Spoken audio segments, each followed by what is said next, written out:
November 23, 1944. Thanksgiving Day in America. Across the United States, families gathered around tables laden with roasted turkey, sweet potatoes, cranberry sauce, and pumpkin pie.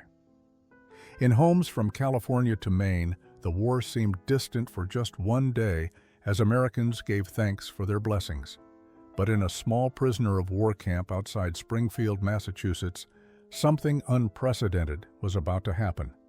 When American officers announced to a group of German women prisoners that they would be served a traditional Thanksgiving feast complete with turkey and stuffing, the women thought it was the cruelest joke their captors had yet devised.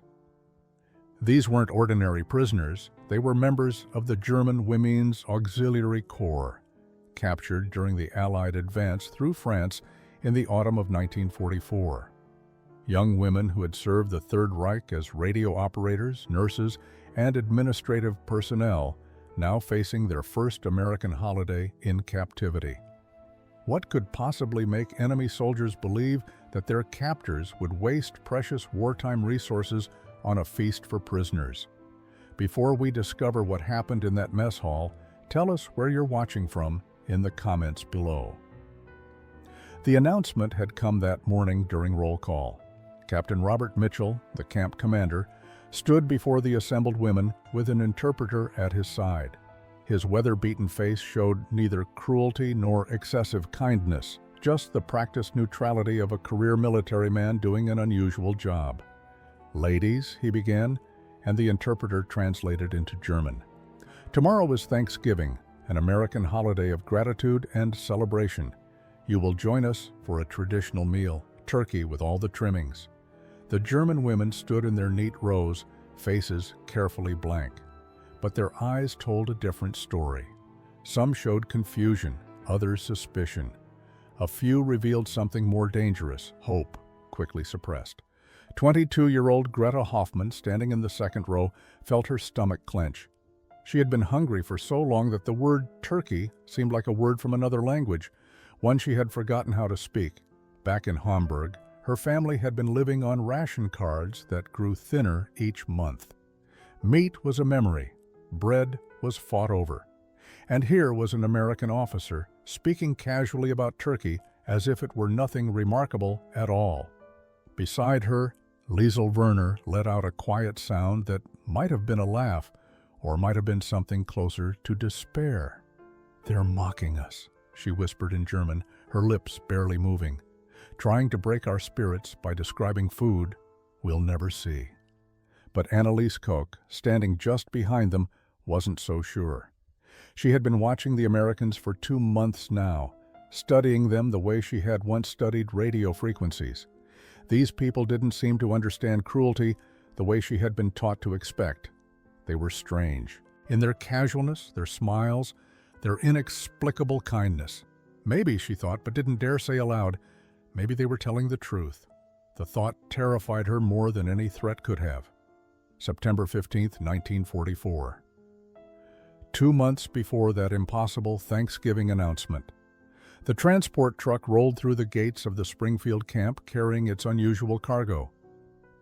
37 German women, ranging in age from 19 to 34, sat on wooden benches in the back of the vehicle, their gray auxiliary uniforms dusty and wrinkled from days of travel. They had been captured near the French border as Wehrmacht forces retreated, processed through temporary facilities in England, and finally shipped across the Atlantic to a country most of them had only seen in propaganda films. Greta Hoffman pressed her face close to the canvas opening, catching glimpses of the Massachusetts countryside. Trees blazed with autumn colors she had forgotten existed. Red barns stood fresh painted against green fields. Houses with white picket fences lined roads that showed no signs of bombing or artillery damage.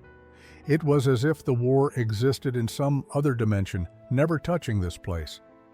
The propaganda had told them America was suffering, that British blockades and U-boat warfare had brought the nation to its knees, that American cities burned under the weight of a war economy that starved its own people to feed its military machine. But the evidence before her eyes told a different story entirely. The building stood intact. The people they passed looked well-fed, their clothes clean and whole. Children played in yards without the haunted look she had seen in German cities. Liesel Werner sat across from her, arms wrapped tight around her torso. At 20 years old, she was among the youngest in their group. She had joined the Women's Auxiliary Corps straight out of secondary school, eager to serve the fatherland in its hour of need. Her father had been a party official in Munich, her mother a devoted believer in the Reich's destiny. Now Liesel stared at her hands, refusing to look at the American landscape passing by. If she didn't see it, perhaps it wouldn't challenge everything she had been taught to believe. Anneliese Koch, at 24, was older and more observant. She had worked as a radio operator for Wehrmacht communications, intercepting Allied transmissions and helping coordinate German defensive positions. She understood codes, patterns, the way information could be shaped and manipulated. As the truck slowed at the camp entrance, she noticed details that others missed. The guards looked relaxed, not rigid with the tension of men expecting trouble. The compound was clean but not oppressive. Barracks buildings stood solid and weatherproof. This was not the brutal prison camp they had been warned about. The truck stopped. American soldiers opened the canvas back and gestured for the women to climb down. No rifles pointed at them, no shouted commands or rough handling, just directions in English that none of them fully understood, and a surprising patience when they moved slowly, uncertain of what was expected. Captain Mitchell appeared, the same officer who would later announce the Thanksgiving feast. "Welcome to Springfield," he said through an interpreter. "You'll be processed, assigned quarters, and given your camp orientation. We run a clean facility here. Follow the rules, and you'll be treated fairly." The processing took 3 hours. Each woman was photographed, fingerprinted, and interviewed through interpreters about her service record and family background. Their meager possessions were cataloged and returned to them. A few letters from home, photographs, small personal items that had survived capture and transport. Greta clutched a silver locket containing a picture of her younger brother Klaus, who was serving somewhere on the Eastern Front. She had not heard from him in 7 months. They were assigned to Barracks C, a long wooden structure with rows of narrow beds, each with a thin mattress, 2 wool blankets, and a footlocker. Windows lined both sides of the building, letting in afternoon light that seemed almost aggressive after the darkness of transport ships and temporary holding cells. The women moved through the space silently, claiming beds without discussion, each retreating into her own thoughts about what this captivity would mean. Greta chose a bed near the center of the barracks, equidistant from both doors. A strategic position, though she wasn't sure what she was strategizing against. She sat on the mattress and felt it compress beneath her weight. It was thin but clean, more comfortable than many places she had slept during her service. Her footlocker sat empty at the end of the bed, waiting for possessions she didn't have. Liesel took the bed next to hers, moving with mechanical precision. Her blonde hair, once carefully styled, hung limp around her face. Her blue eyes, which her mother had always said were her best feature, looked flat and distant. She opened her footlocker and placed inside it a small Bible, the only item she had carried through capture. It had been her grandmother's, inscribed with family names going back 4 generations. All those names, all that history now felt like weight she could barely carry. Anneliese selected a bed near the window where she could observe the compound. From her position, she could see the camp's main yard, the mess hall, the administrative buildings, and the fence line. Guard towers stood at each corner, but the soldiers in them looked bored rather than vigilant. She counted 3 guards visible in the yard, all of them carrying rifles, but holding them casually, as if they were props rather than weapons they expected to use. An American sergeant entered the barracks, a woman in her 30s wearing a crisp uniform with corporal stripes. She was the first female American soldier most of them had seen. She walked down the center aisle with confident strides, meeting the eyes of prisoners who dared to look at her. Her name tag read Harrison. In careful, slow English, she explained the camp rules. Lights out at 2200 hours. Roll call at 0600. Meals at 0700, 1200, and 1800 hours. Work assignments would begin in 3 days. The dinner bell rang at precisely 1800 hours. The German women filed out of their barracks, forming an uncertain line outside the mess hall. They had been fed during transport, but those meals had been minimal: thin soup, hard bread, weak coffee. The kind of rations they expected in captivity. The kind of rations many of them had eaten while serving the Reich. They entered the mess hall with lowered eyes and tense shoulders, prepared for whatever humiliation or deprivation awaited them inside. What they found instead stopped several women in their tracks. Long tables with benches stretched across the room, already set with metal trays, cups, and utensils. The smell hit them like a physical force: bread baking, meat cooking, vegetables steaming. Real food smells, the kind that had become rare even in Germany before they were captured. Their American guards gestured them toward a serving line where kitchen staff stood ready with ladles and serving spoons. Greta moved through the line in a daze. A man in a white apron placed 2 thick slices of pot roast on her tray. Another spooned mashed potatoes beside it. Gravy followed, then green beans, then a roll with a pat of butter. Her tray grew heavier with each addition until she was carrying more food than she had seen in a single meal in over a year. She found a seat at one of the long tables, setting her tray down carefully as if the food might disappear if she moved too quickly. Around her, the other German women sat with similar expressions of disbelief. Liesel stared at her roll, turning it over in her hands. "Real butter," she whispered. "Not margarine, not ersatz, butter." She tore the roll open and watched steam rise from the soft interior. In Munich, bread like this had become a memory by 1943. The ration cards her family received allowed them dark, dense loaves that tasted of sawdust and desperation. This roll was white, soft, almost sweet. Anneliese ate methodically, her mind racing as she chewed. She was calculating, analyzing, trying to understand the logic behind this abundance. Prisoners were supposed to receive minimal rations. The Geneva Convention specified adequate nutrition, but adequate didn't mean generous. Yet here was food that exceeded anything she would have called adequate. The pot roast was tender, properly seasoned. The potatoes were real, not the dehydrated powder they had eaten in service. The vegetables were fresh, not tinned. An American guard, a young man who looked barely 20, walked past their table carrying his own tray of identical food. He caught Anneliese watching him and offered a small smile before sitting with other guards at a nearby table. They ate the same meal, the same portions, the same quality. In that moment, Anneliese understood something that would haunt her for weeks to come. This wasn't special treatment for prisoners. This was just normal. This was how Americans ate. The next morning brought the German women their first full day in the camp routine. Roll call at 6 in the morning found them standing in formation outside their barracks, breath visible in the cold Massachusetts air. Sergeant Harrison counted them with businesslike efficiency, calling out numbers in English while they responded in German. The process took less than 10 minutes, nothing like the lengthy, aggressive inspections they had endured under their own officers.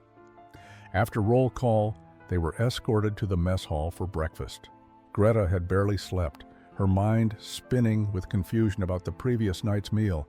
She had convinced herself that dinner had been an aberration, a one-time show of generosity to ease them into captivity. Surely breakfast would reveal the truth: watery porridge, stale bread, the kind of minimal sustenance appropriate for enemy prisoners.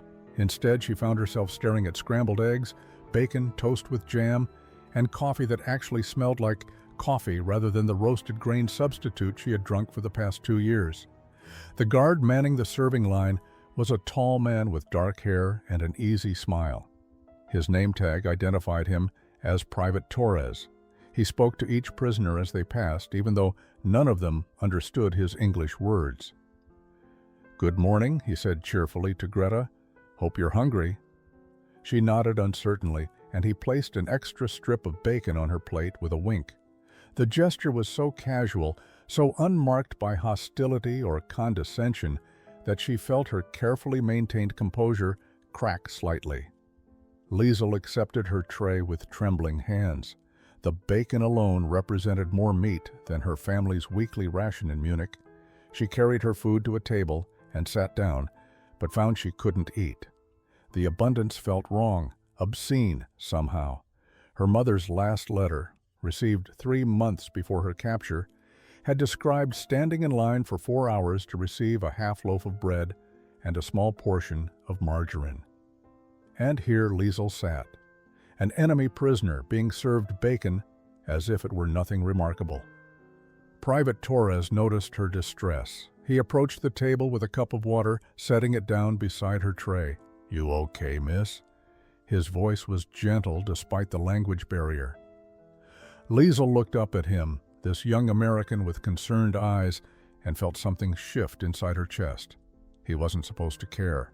The propaganda had been clear about American soldiers: brutal, uncultured, interested only in domination and revenge. Yet here he stood, worried about a German prisoner who wasn't eating her breakfast. Anneliese watched these interactions with analytical precision. She noted how the guards moved through the mess hall without weapons drawn, how they spoke to prisoners with neutral or friendly tones, how they seemed genuinely unbothered by the presence of enemy nationals in their facility. One guard, a red-haired corporal named Murphy, was actually laughing with another soldier near the kitchen entrance. Laughing, as if this were just another day at just another job, not the supervision of captured enemies. The disconnect between expectation and reality was beginning to create cracks in the worldview these women had carried across the ocean. After breakfast, the women were given their first work assignments. Most were assigned to basic camp maintenance, laundry duty, cleaning, kitchen assistance. The work was neither difficult nor humiliating, just routine labor that needed doing. Greta found herself assigned to the laundry facility, along with 8 other German women and 2 American supervisors. The laundry building was warm and steamy, filled with large industrial washing machines and drying racks. One of the supervisors, a middle-aged woman named Mrs. Patterson, demonstrated the washing process with patient hand gestures and simple English words. She treated the German women not as enemies, but as new workers who needed training. When one prisoner struggled with the heavy, wet laundry, Mrs. Patterson helped her lift it without comment or criticism. During a brief break, the German women clustered together near the folding tables, speaking in quick, hushed German. Greta voiced what several were thinking. "This doesn't make sense. Why feed us so well? Why treat us like this?" Liesel wrapped her arms around herself, defensive. "It's a trick. They're fattening us up before they show their true nature. You've read the reports about American brutality." But another woman, Margaret Stein, shook her head slowly. "What reports?"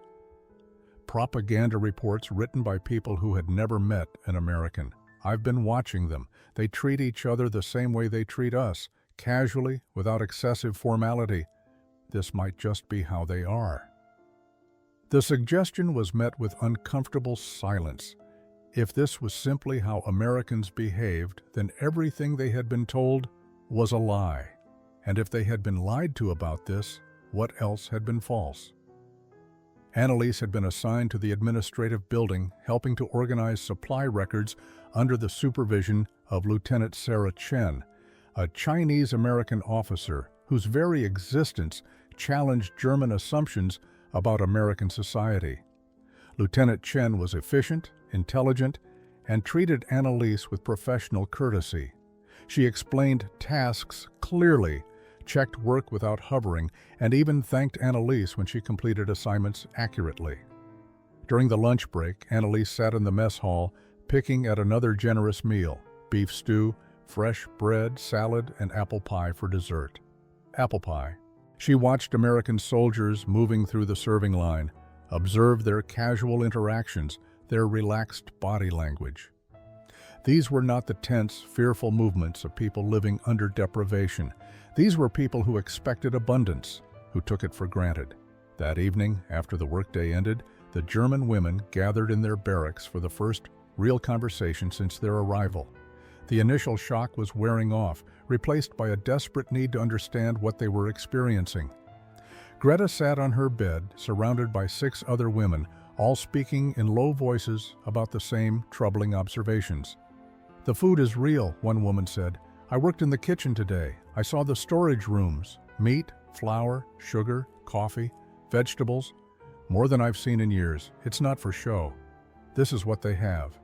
Liesel still resisted. "Then why are they feeding it to us? We're prisoners, enemies." Anneliese finally spoke up, her voice quiet but firm. "Maybe that's exactly why. Maybe they can afford to." November 20th arrived with gray skies and a bitter wind that promised winter's approach. The German women had been at the camp for just over 2 months, long enough for the initial shock to settle into a kind of bewildered routine. They worked their assignments, ate their inexplicably generous meals, and tried to reconcile their daily experiences with everything they had been taught about their enemies. That morning's roll call included an unusual addition. Captain Mitchell stood before the assembled prisoners with his interpreter, his expression revealing nothing. He cleared his throat and began to speak, pausing every few sentences to allow the translation. "Ladies, in 3 days, on November 23rd, America will celebrate Thanksgiving. This is a national holiday, a day when we give thanks for our blessings and share a feast with family and friends." The German women listened with polite incomprehension. They had never heard of this holiday. The interpreter continued translating as Captain Mitchell explained. "It is our tradition to serve a special meal on this day: roasted turkey, stuffing, cranberry sauce, mashed potatoes, gravy, vegetables, and pumpkin pie. This year, you will join us in this tradition. You will receive the same meal that every American family enjoys on Thanksgiving Day." The words hung in the cold morning air. Turkey. The word alone seemed absurd. In Germany, turkey was a luxury item that had disappeared from markets years ago. Even chicken had become rare. Most German families were surviving on potatoes, cabbage, and whatever protein they could obtain through increasingly limited ration cards. And here was an American officer casually announcing that enemy prisoners would be served turkey as if it were a reasonable, normal thing to do. Greta felt her fellow prisoners shift uncomfortably around her. She could sense their confusion, their suspicion, their desperate hope that this might somehow be true, mixed with their certainty that it could not be. The announcement seemed designed to mock them, to emphasize how thoroughly they had lost the war by showing them the abundance they could never have. Captain Mitchell continued speaking, his tone matter-of-fact. "We want you to understand what this holiday means to Americans. It's about gratitude, community, and sharing what we have with others. You are under our care now, and that means you share in our traditions. The kitchen staff will begin preparations tomorrow.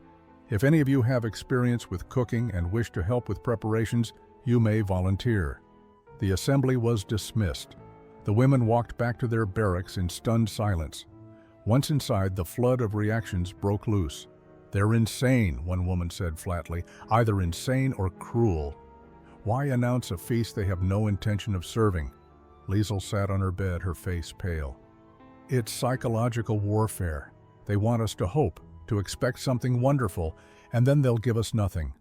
The disappointment will break our spirits more effectively than any punishment." But Margaret Stein, who had been watching the Americans carefully for 2 months, offered a different interpretation. What if they mean it? What if they actually plan to serve us turkey? November 21st dawned cold and clear. The German women went about their morning routine with distracted minds, still processing the impossible announcement from the previous day. As they filed into the mess hall for breakfast, several noticed unusual activity near the kitchen entrance. American soldiers were unloading crates from a truck, and the women caught glimpses of what looked like enormous frozen birds. Greta was assigned to kitchen duty that morning, a rotation that usually involved washing dishes and wiping down tables. But when she reported to the kitchen entrance, she found herself face to face with something she had not seen in over 3 years. 4 massive turkeys sat on the preparation counter, each bird larger than anything she remembered from before the war. The head cook, a jovial man named Sergeant Baker, noticed her staring. "Those are for Thursday," he said through gestures and simple words. "Big birds. Gonna feed everyone real good." She moved closer, unable to help herself. Each turkey must have weighed at least 15 pounds. In Hamburg, a bird like this would have fed her entire family for a week, perhaps longer if they were careful with portions. Yet here were 4 of them, just for one meal, for one day. Sergeant Baker saw her expression and misinterpreted it as curiosity rather than shock. "You ever cooked turkey before?" He mimed the motion of preparing a bird, and Greta shook her head mutely. By midday, word had spread through the camp about what the kitchen workers had seen. During lunch, the German women sat together in their usual section of the mess hall, speaking in rapid, hushed German. Liesel gripped her fork tightly. 4 turkeys. Ilse counted 4 whole turkeys in the kitchen for one meal, one day. Anneliese, who had developed a reputation for level-headed analysis, did the mathematics in her head. 4 birds that size could feed perhaps 150 people generously. The camp held 37 German prisoners and roughly 80 American personnel. The numbers made sense, but the abundance behind those numbers defied everything they knew about wartime rationing. Margaret leaned forward, her voice barely above a whisper. "I saw them unloading other supplies too. Sacks of potatoes, fresh vegetables, flour and sugar, spices, butter. Real butter, not margarine. This isn't a show for our benefit. This is actually happening." Another woman, Clara Vogel, spoke up bitterly. "While our families starve in Germany, we sit here about to eat like kings." The guilt in her voice reflected what many of them felt, a deep, gnawing shame that they would experience abundance while their loved ones suffered deprivation. That afternoon, Captain Mitchell made an unexpected announcement through the barracks. He was accepting volunteers to help with Thanksgiving preparations. Any prisoner with cooking experience who wished to assist in the kitchen would be welcome. The offer was met with suspicious silence initially, but slowly, hesitantly, 6 women raised their hands. Greta was among them. She told herself she was volunteering to confirm that the feast was real, to see proof with her own eyes. But truthfully, some part of her wanted to be part of something that felt normal, something that reminded her of life before the war had consumed everything. November 22nd brought the German volunteers into the kitchen for preparation work. Greta stood nervously near the doorway as Sergeant Baker assigned tasks through a combination of English, gestures, and patient demonstration. The kitchen was already warm from ovens being preheated, and the counters were covered with ingredients in quantities that seemed almost obscene. Greta was assigned to help prepare stuffing, working alongside an American private named Helen Rogers, who showed her how to cube bread, chop celery and onions, and mix the ingredients with butter and herbs. The smell of sautéing onions and celery filled the kitchen, and Greta felt tears prick her eyes. It was such a simple domestic scent, something she associated with her mother's kitchen in Hamburg before the war. She had not realized how much she missed ordinary cooking smells until they surrounded her again. Private Rogers noticed her emotional response but said nothing, simply continued working alongside her with quiet companionship. Liesel had reluctantly volunteered as well, driven by the same desperate need to understand what was happening. She found herself assigned to peeling potatoes alongside 2 other German women and an American corporal who worked in comfortable silence. The pile of potatoes seemed endless, enough to feed an army, she thought, then realized with bitter irony that they were literally feeding an army. Just not the army she had expected to be feeding when she joined the Women's Auxiliary Corps. As the day progressed, the kitchen became a strange space of cooperation between former enemies. Language barriers dissolved into shared tasks and mutual focus on the work. Sergeant Baker moved through the organized chaos with calm authority, checking preparations and offering encouragement. He treated the German volunteers exactly as he treated his American kitchen staff, with professional courtesy and the occasional joke that transcended language through tone and gesture alone. By late afternoon, the first turkey went into the oven for a test run to ensure proper cooking times for the next day. As it roasted, the smell began to permeate not just the kitchen, but the entire camp. Greta stepped outside for a break and found other prisoners standing near the mess hall, faces turned toward the building like flowers seeking sun. They were smelling it too, the rich, savory aroma of roasting meat, herbs, and seasonings. A smell that spoke of celebration and plenty in a world they had known only as a place of scarcity and struggle. Annalise stood among them, her analytical mind trying to process the sensory evidence before her. Smell was harder to fake than sight. You could stage props, arrange displays, create illusions for the eyes, but this smell was real, complex, layered, the result of actual food cooking in actual ovens. Her stomach responded with an audible growl, and she felt her face flush with embarrassment. But around her, other women's stomachs were responding the same way, their bodies betraying the hope their minds were still trying to suppress. That evening in the barracks, the women who had worked in the kitchen were bombarded with questions. Is it real? How much food is there? Are they really going to serve it to us? Greta sat on her bed, her hands still smelling of onions and herbs, and tried to find words for what she had witnessed. It's real, all of it, more real than anything I've seen in years. November 23rd, Thanksgiving Day. Greta woke before the wake-up call, her stomach tight with anticipation and anxiety. Around her in the darkened barracks, she could sense that others were awake as well, lying silently in their beds and contemplating the day ahead. When the lights finally came on at 5:30, the usual groans and complaints were absent. The women rose quietly, dressed in their standard camp clothing, and prepared for morning roll call with unusual attentiveness. Breakfast was smaller than usual, coffee, toast, and fruit. Sergeant Baker had explained through gestures the previous day that they should save their appetites for the afternoon feast. The German women ate sparingly, their minds already racing ahead to what the day would bring. After breakfast, they were given the morning free from work duties. Captain Mitchell announced that the Thanksgiving meal would be served at precisely 1400 hours, 2 o'clock in the afternoon. The hours between breakfast and lunch crawled by with excruciating slowness. Some women tried to read. Others wrote letters they knew would be censored, but felt compelled to write anyway. Greta sat on her bed with her locket open, staring at the photograph of her brother Klaus. She wondered what he was eating today, if he was even still alive. The guilt threatened to overwhelm her, the guilt of being safe, of being fed, of being about to experience abundance while her family and countrymen suffered. At 13:30, the call came to assemble for the meal. The German women formed a line outside the mess hall, their faces reflecting a mixture of emotions too complex to name. American soldiers lined up beside them, not as guards, but as fellow diners about to share a meal. The doors opened, and what the prisoners saw inside stopped several of them in their tracks.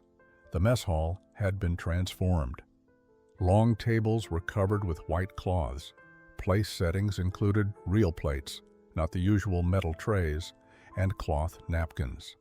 Centerpieces made from autumn leaves and small pumpkins decorated each table. But it was the serving area that drew every eye. 4 golden brown turkeys sat on platters, their skin glistening and perfectly crisped. Surrounding them were enormous bowls of stuffing, mashed potatoes, gravy, cranberry sauce, green beans, sweet potatoes topped with marshmallows, dinner rolls, and corn. At a separate table, pumpkin and apple pies waited for dessert. The German women moved through the serving line in a daze. Each prisoner received a plate piled high with turkey, stuffing, and sides. The portions were not sparse or calculated. They were generous, almost overwhelming. Greta carried her plate to a table with shaking hands. She sat down and stared at the food before her. The turkey was carved thick, the meat white and tender, the stuffing steamed, flecked with herbs and vegetables. The mashed potatoes were creamy, topped with rich brown gravy. This was more food than she had seen on a single plate in years. Around her, other German women sat in similar states of shock. Some had tears running down their faces. Others wore expressions of complete bewilderment. Liesel held her fork, but seemed unable to move it toward her plate. Greta lifted her fork with trembling fingers. She cut a small piece of turkey, the meat separating easily under the pressure of her knife.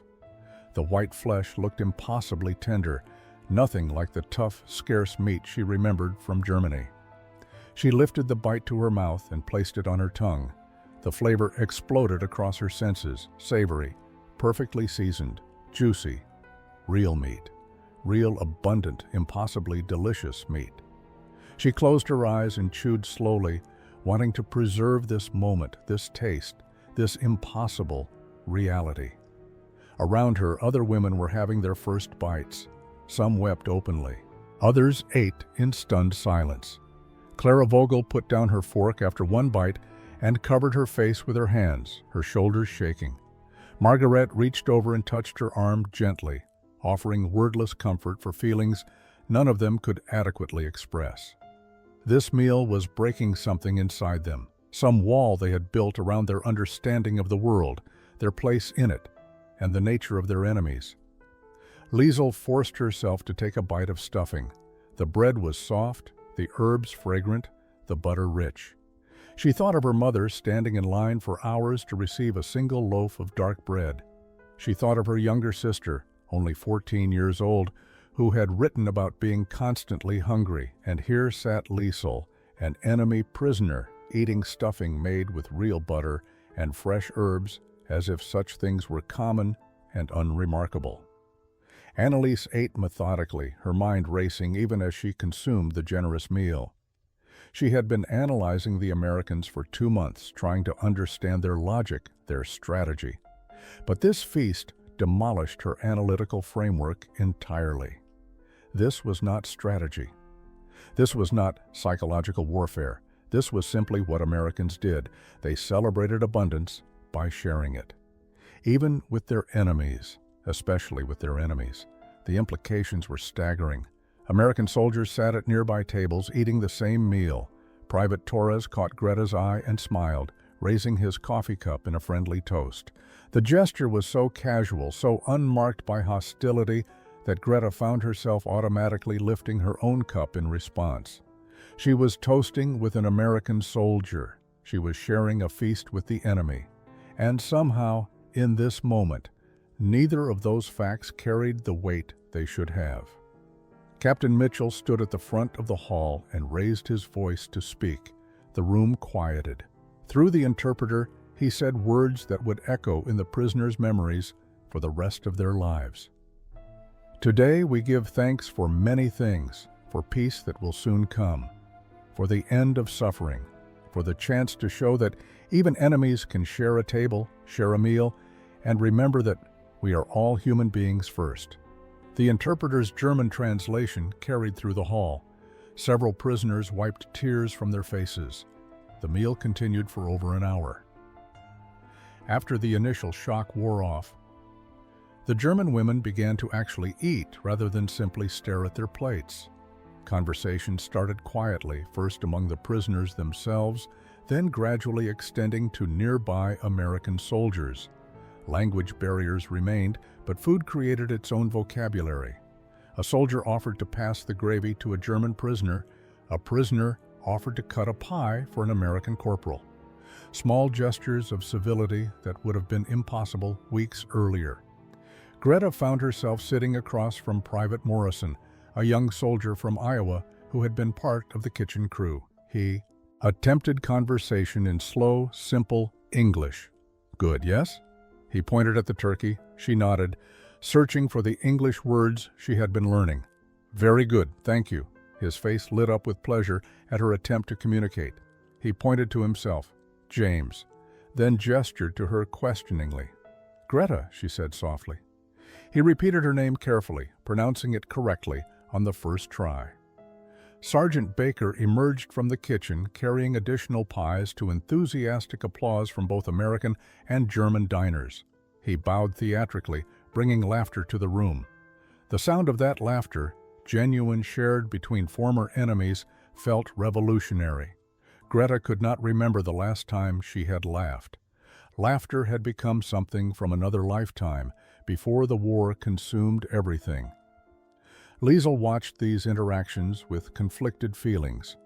Part of her wanted to remain separate, to maintain the dignity of distance between captor and captive. But another part of her, a part she had tried to suppress, wanted desperately to be part of this moment of shared humanity. When Private Rogers, who had worked alongside her in the kitchen, came over to ask if she wanted more sweet potatoes, Liesel found herself nodding and even attempting a smile. The dessert course began. Pumpkin pie and apple pie were served with real whipped cream. Greta had not tasted whipped cream in 4 years. The sweetness felt almost painful after so long eating bland, rationed food. But it was a good pain, the pain of something beautiful returning after long absence. She ate slowly, savoring every bite, knowing that this moment existed outside of normal time and normal rules. Annalise observed everything with her characteristic attention to detail. She noticed how Captain Mitchell moved through the hall, speaking briefly with both American soldiers and German prisoners. She saw Sergeant Harrison laughing with one of the German kitchen volunteers. She watched Private Torres teaching a prisoner the English word for cranberry. These were not the actions of victorious soldiers lording their triumph over defeated enemies. These were the actions of people who genuinely believed that breaking bread together mattered, that sharing a meal could bridge chasms created by war. As the meal drew to a close, the German women began to help clear tables without being asked. The evening after Thanksgiving found the German prisoners gathered in their barracks, still processing what had happened. The meal had been real. The abundance had been genuine, and now they had to reconcile that reality with everything they thought they knew about America, about the war, about their own choices. Greta sat on her bed, her stomach still full in a way it had not been in years, and felt the weight of cognitive dissonance pressing down on her thoughts. Liesel spoke first, her voice small and confused. "They fed us better than the Reich ever did. Better than our own country fed us while we were serving it." The statement hung in the air, dangerous in its implications. To acknowledge that the enemy had shown more care for their well-being than their own government was to question everything they had believed, everything they had sacrificed for. Margaret had been thinking about this all afternoon. The Reich told us America was weak, starving, barely able to feed its own soldiers, but we just ate a feast that would be impossible in Berlin. They lied to us about this, and if they lied about this, what else was false? The question opened a chasm beneath their feet. If the propaganda about America was wrong, then what about the propaganda about the war's purpose? About Germany's destiny, about who the real enemies were? Annalise had been silent until now, but she felt compelled to voice what they were all beginning to understand. I intercepted Allied communications for 2 years. I helped coordinate defensive positions. I thought I was defending Germany against aggressive enemies who wanted to destroy us. But those soldiers today, they looked at us with kindness. Not triumph, not cruelty, kindness. She paused, struggling with the words. What if we were defending the wrong side? The suggestion felt treasonous even to say aloud. Several women looked away, unable to meet her eyes, but others nodded slowly, their faces reflecting the same terrible realization. Clara spoke quietly. My father was a party member. He believed in the Reich's mission completely. He told me I was serving the most righteous cause in history. I wrote him letters describing my dedication to that cause. She stopped, her voice breaking. How do I tell him I was wrong? How do I tell him we were all wrong? The group fell silent. Outside, they could hear American soldiers moving through the camp, their voices casual and relaxed. Inside, 37 German women confronted the collapse of their worldview. Greta thought about her brother Klaus, still fighting somewhere for a cause that was beginning to seem hollow. She thought about her mother in Hamburg, faithful to the party line, believing in Germany's righteous struggle. How could she explain that the enemy had shown her more humanity than her own nation had? Liesel pulled out her grandmother's Bible, the one she had carried through capture. She opened it to a passage her grandmother had marked years ago. "Do unto others as you would have them do unto you." Simple words, but their meaning hit differently now. November 25th brought the return to normal routines, but nothing felt normal anymore. The German women went through their work assignments mechanically, their minds still occupied with questions that had no comfortable answers. During the evening free time, many of them sat at the small writing tables in the barracks, attempting to compose letters home. But how could they explain what they had experienced? Anneliese sat with blank paper before her, pen poised but motionless. She had been writing letters to her mother since her capture, carefully worded messages that passed through military censors. But tonight, she wanted to write something true, even knowing it would never be sent. "Dear Mother," she began, "I need to tell you something I can barely admit to myself. The Americans are not what we were told. They are not brutal or cruel. They fed us a feast for their holiday, real turkey, real abundance. They shared it with us as if we were guests rather than prisoners." She paused, imagining her mother's face, reading such words. Her mother, who had sent her off to serve the Reich with such pride. How could she continue? "I think we were lied to, Mother. About America, about the war, about everything. I think I served a cause that was not what I believed it to be." The words looked stark and terrible on the page. She folded the letter and placed it in her footlocker, knowing she would never send it. Greta attempted a letter to her brother Klaus. She wrote about the weather, about being treated fairly, about hoping he was safe. But she could not write the truth, that she was eating better as an enemy prisoner than he likely was as a German soldier, that she was beginning to question whether his sacrifices meant what they had believed they meant. Instead, she ended with a simple lie. "I hope the war ends soon so we can all go home." But even as she wrote it, she wondered where home was anymore. Liesel wrote to her father, the party official, who had been so proud when she joined the Women's Auxiliary Corps. "Father," she began, "you raised me to believe in the righteousness of our cause. You taught me that Germans were superior, that our enemies were lesser peoples driven by greed and cruelty. I am writing to tell you that I was wrong to believe those things, that we were wrong." She stared at the words, then crumpled the paper and threw it away. Her father would never understand. Perhaps she did not fully understand herself yet. Clara composed a letter to her sister, the only family member she thought might listen. The Americans celebrate something called Thanksgiving. They gave thanks for their blessings by sharing a feast with everyone, including us, their prisoners. I cried during that meal, not because the food was so good, though it was. I cried because I realized how wrong we were about them, about everything. December arrived with snow and shorter days. The German prisoners had been at the camp for nearly 3 months, long enough for their initial shock to settle into something more complicated. A slow, painful reconstruction of their understanding of the world. The generous meals continued. Not Thanksgiving feasts every day, but consistent, adequate portions that would have seemed luxurious in Germany. Fresh bread at every meal, meat several times a week, vegetables that were not withered or rationed. Greta found herself gaining weight for the first time in years. Her uniform, which had hung loose when she arrived, now fit properly. Her face had lost the gaunt look that had become normal during her service. She caught a reflection in a window one morning and barely recognized herself. This was what adequate nutrition looked like. This was what her body was supposed to look like when it was not slowly starving. The realization brought a fresh wave of anger and grief. She had accepted hunger as normal, as necessary sacrifice for the war effort.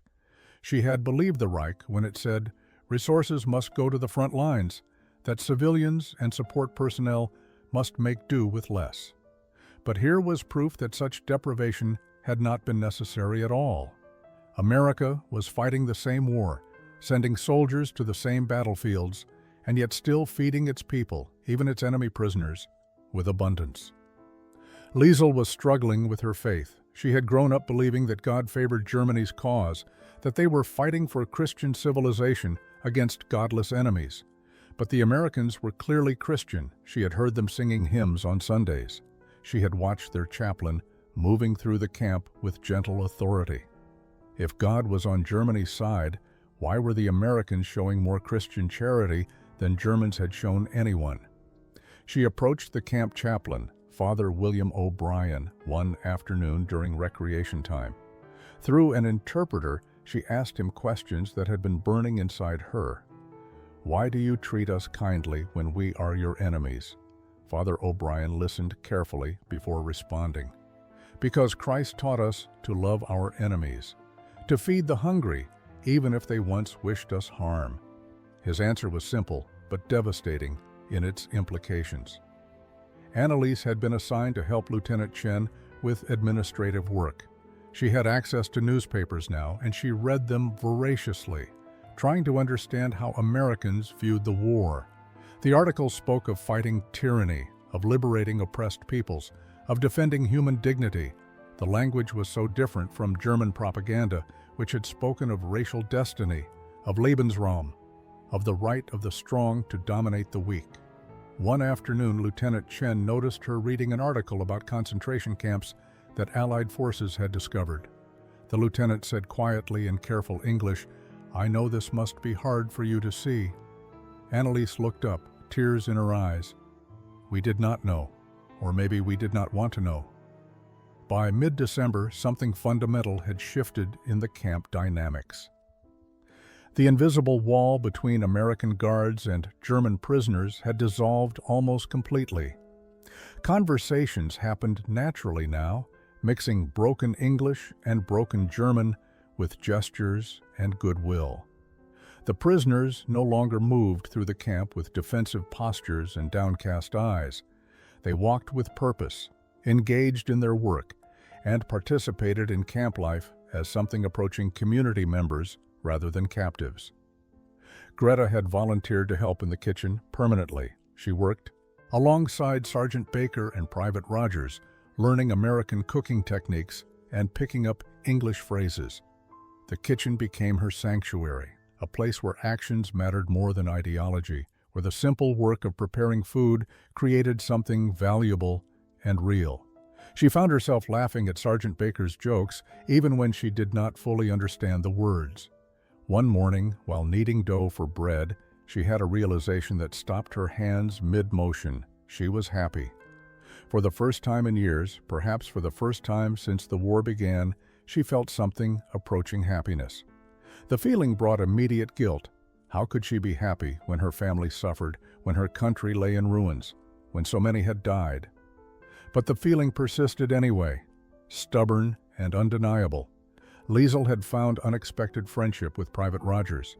The American woman was only a year older than Liesel, and they discovered shared interests despite the language barrier. Both loved music. Both had younger siblings they worried about. Both had believed they were serving righteous causes, only to discover moral complexity where they expected certainty. Private Rogers began teaching Liesel English in earnest, and Liesel taught her German in return. During one of their lessons, Private Rogers asked through gestures and simple words why Liesel had joined the Auxiliary Corps. Liesel struggled to explain in her limited English. "I believe Germany was right, was good.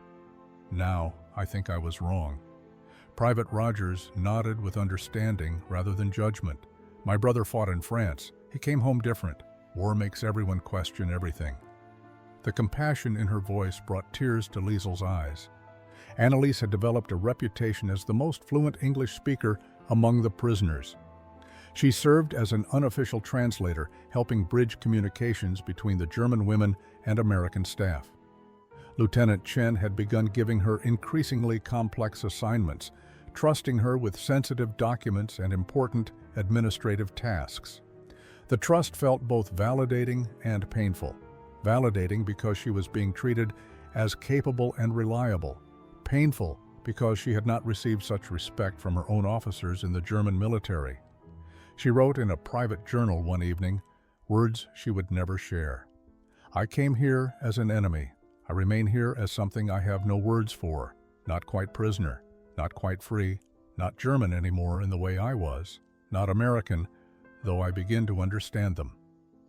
Christmas of 1944 approached with a mixture of anticipation and melancholy among the German prisoners.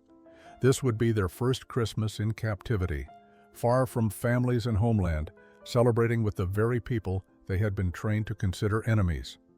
Captain Mitchell announced that the camp would observe the holiday with special services and a festive meal, and once again prisoners would be welcome to participate in preparations. The mess hall was decorated with pine boughs and handmade ornaments. American soldiers and German prisoners worked side by side stringing popcorn and cutting paper snowflakes.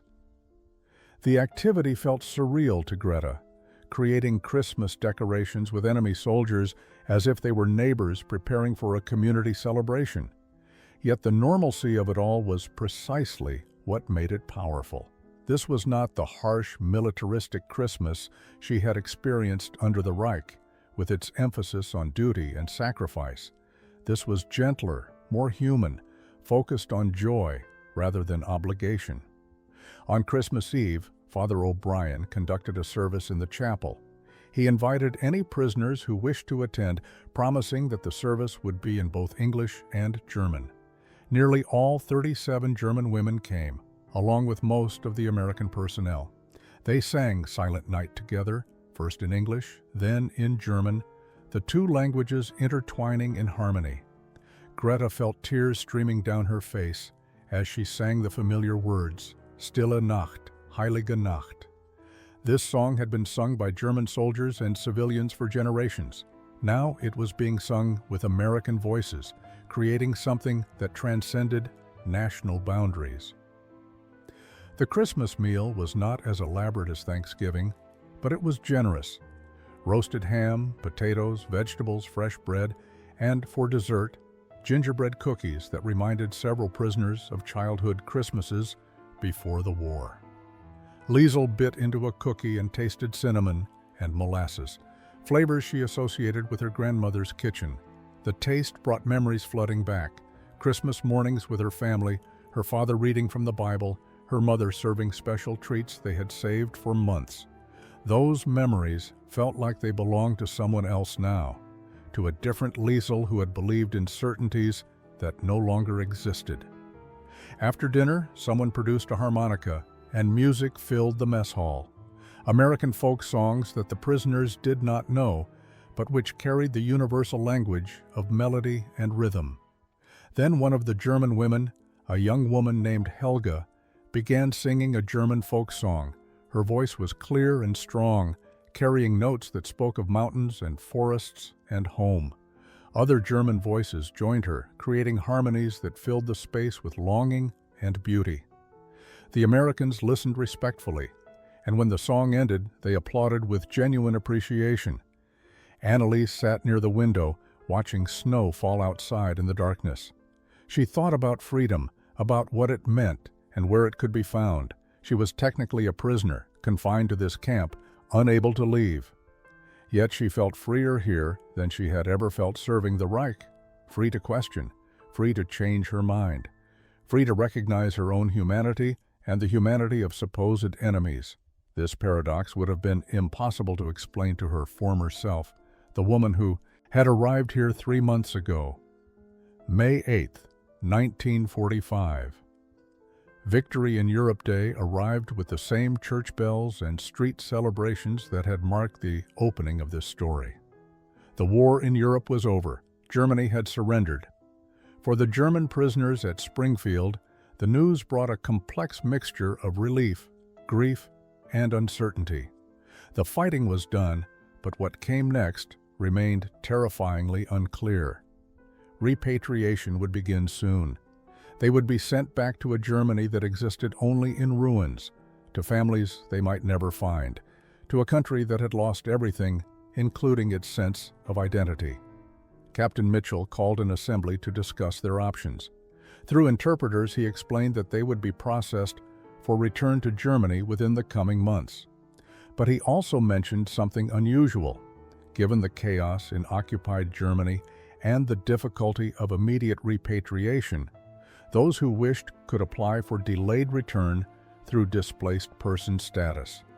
It was not an offer to stay permanently, but it was an acknowledgement that rushing back to devastation might not be the only option. That evening, the German women gathered for what would be one of their last meetings as a complete group. They spoke honestly about their fears and hopes. Some wanted to return immediately, desperate to find family members and help rebuild their shattered country. Others felt paralyzed by the thought of going back, of facing the judgment of those who had not experienced what they had experienced, of trying to explain their transformation to people who would see them only as failures who had been captured and corrupted by the enemy. Greta made her decision after much prayer and reflection. She would return to Germany, but not as the same person who had left. She would carry back the lessons she had learned about compassion, about abundance, shared rather than hoarded, about the possibility of former enemies becoming friends.